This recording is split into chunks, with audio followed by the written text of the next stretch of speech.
here in Taiwan, I do feel like when I go to the doctor, like they're over-prescribing a lot of things. Overly. One is like the patient wants it because they feel like something's being done. Yeah. Right?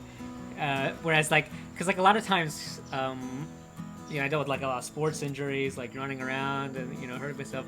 If you go to the doctor though, okay, here's something for the pain, here's something for the swelling, and that stuff does work, right? Every time you think of lots and lots of stuff, you have a small scrape, here's some antibiotics. Yeah. That's the one that gets me, the antibiotics. The biggest problem is the doctor prescribes antibiotics and the patient takes them for not the full prescription period. They take it, it looks better now, and they stop and they don't follow through the full 7 days or whatever it is.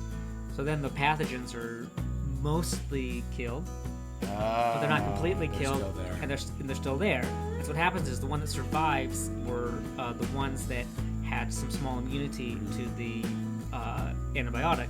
And then so they multiply. And then the new strain of that bacteria, or whatever, has a resistance to the antibiotic.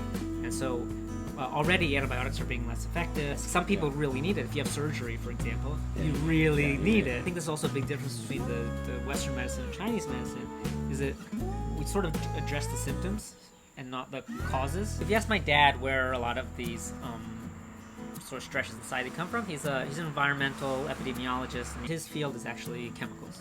Right, sort of like the chemicals in our environment, say sort of from plastics or pesticides, these kind of things. Chemicals actually act like hormones in the body.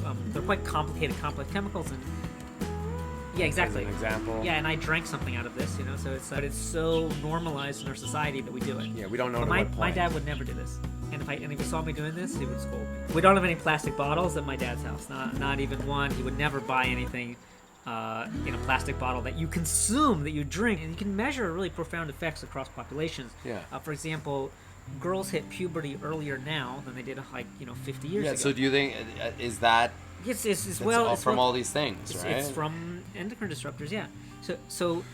It's messed up. Yeah, these are having profound effects on the body and the. And of course things like puberty, it's also a hugely psychological thing. These are chemical changes in your brain, not just, physiological changes. These chemicals have physiological effects that include changes in brain chemistry. Biggest example is lead, okay?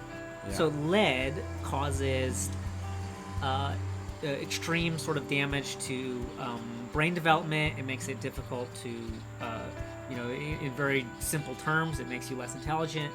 And it also causes aggressive behavior. Oh. Yeah. Violent crime in the United States went down by a huge amount, a significant measurable amount, after they stopped putting lead in gasoline. Whoa. Okay. Yeah. So there are. Hold on. Do we use lead in our gasoline here? No. Everywhere around the world now, it's all unleaded. An epidemiologist, I forget his name, actually at the University of Pittsburgh in Pennsylvania, I believe. And he discovered this sort of correlation, and people didn't believe him, because we have this thing in society where it's so normalized that when you go against the norm, you say look, the lead is causing these problems. It was like a 5-year struggle for him to get his research published and understood, and of course also there's a lot of economic forces, in this case the oil companies wouldn't want it. When people look at these things, they think, it causes cancer. Yeah, in 30 years, but right now, it's doing something to you right now. You take a chemical that's known to be dangerous, and replace it with a chemical that's unknown, which could be dangerous, but we don't know enough about it yet. Is that what you mean? Yes, yeah. They're not required to prove that it's safe. This is sort of the burden of proof until someone raises enough awareness of we should test this. It's only when things become so bad. Isn't it insane? We need a bunch of people to get sick before we can do anything about it. Yeah, it gets worse. So, it's what you say. You need a bunch of people to get really, really sick, which, only the really extreme symptoms. That's all we always talk about cancer. Yeah. Because there's also cause things like lethargy, depression, also a host of other things. Cancer is just the obvious one that's really easy to measure, but not until, 10, 20 years later. So they'll take these chemicals. Once enough awareness is raised about it, they'll replace it with something very, very chemically similar. There's no longer BPA in your bottle, it's BPS, biphenyl S instead of biphenyl A. There's a slight, chemical change to it. It probably is as bad. It could be even worse. So there's a we bit don't of know. BS going on. There's a lot of BS going on. But because it's so difficult in court to hold these companies liable, they don't feel any pressure to make a safe product. Because, 10 years later, when it's obvious their product's causing a lot of damage, they can just switch it out with something new. It's very, very difficult to prove that A caused B. You can't prove that this specific case of cancer was caused by this specific chemical, even though you know that this chemical causes that type of cancer. So it keeps going on. Because what we talked about earlier, where there's so much contamination from other chemicals in the environment, because it's in our shampoo, our soap, our plastic bottles we drink from, our furniture, so our that's makeup. how they can continue to get away with it for years and years. Yeah, in a more healthy society, the burden of proof for safety would not be to prove it's dangerous, it would be to prove it's safe. Yeah.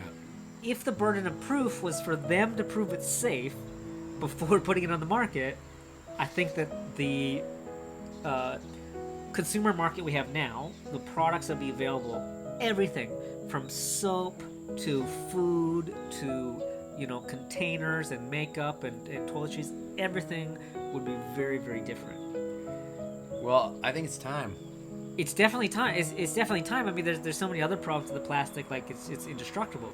Taiwan is, which it does have kind of like a revolution in garbage and recycling collection amazing system. here, It's amazing. But it can be better, obviously. But actually, the amount of waste per person, like kg of insane. waste per person in Taiwan, is actually one of the highest in the world. Yeah, we need to stop. So like we have the reduce, reuse, recycle. Yeah, just reduce. Reduce and reuse are the ones you need. Agreed. Yeah. This is a reuse. So sometimes I'll just go, go get a drink or whatever, just put it in here. It's metal. This doesn't last forever. Yes, we're doing a good job of collecting it and recycling it, but it's just too much is being generated. It's being generated much more than other countries. Yeah, so I've made little changes, like I said, bringing my own containers, and that makes a big bloody difference. Just doing that. It does, and everybody can make little changes. Yeah. If we have the tools. Yeah. We have the legal tools to do it. Yeah. We could make big changes. Taiwan is already so modern. Why don't we become the first country to fully implement what you're talking about and be the change? Not only in we've been the change in so many areas lately in Asia. Let's be that. That would be brilliant if Taiwan became that. That would be brilliant. I wouldn't be surprised if my country, the U.S., tried to stop it. Because of the oil and the industry and the money that's there. Our politicians represent them, right? But I don't know how that relates to anything we're talking about, but I don't know for some reason. I love it. You should get into politics, though. I can't be the only one who's thought that about you. Market of politics works the same way as the market of these plastics. I don't know much about Taiwan politics, so just about American politics.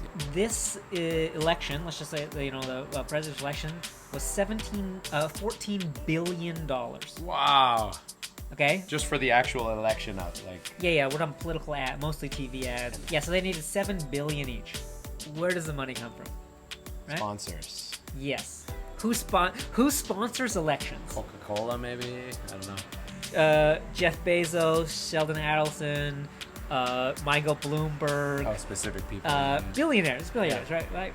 And billionaire conglomerates. So they own part of Coca-Cola, they own part of ExxonMobil, they own part of Amazon, they own part of Disney. It's all one big happy family, right? Yeah. No, but those are the people that you need to give benefits to for them to get money to support your campaign.